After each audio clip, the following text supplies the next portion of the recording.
Kapag tinawag mo ba akong PWD, tao ba muna ang nakita mo o acronym lang?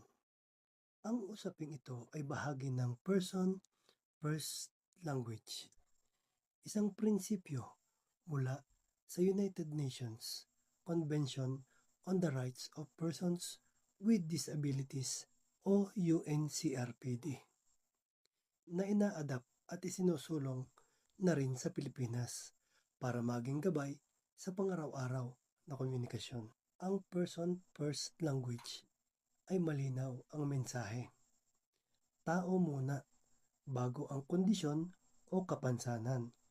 Kaya sinasabi natin person with disability at hindi disabled person dahil ang kapansanan ay bahagi na lamang ng buhay ng isang tao, hindi ang kabuuan ng kanyang pagkatao. Kasama sa diwa ng UNCRPD ang pag-iwas sa sobrang paggamit ng acronym na PWD, lalo na sa pagsasalita at sa pagsusulat sa pang-araw-araw. Bakit?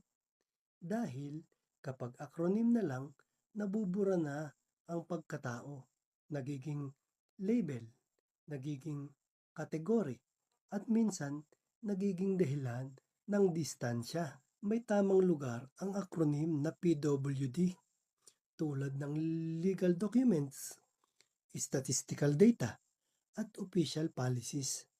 Pero sa pakikipag-usap, sa classrooms, sa barangay, sa media at social media, mas makatao kapag buo nating binibigkas. Persons with disabilities o taong may kapansanan. Hindi ito simpleng semantics.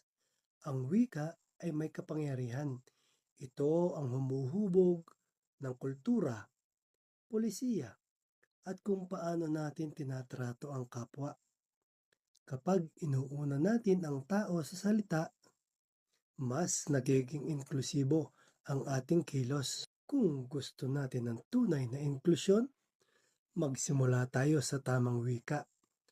Tao muna, bago ang label, bago ang acronym, dahil ang respeto nagsisimula sa salita.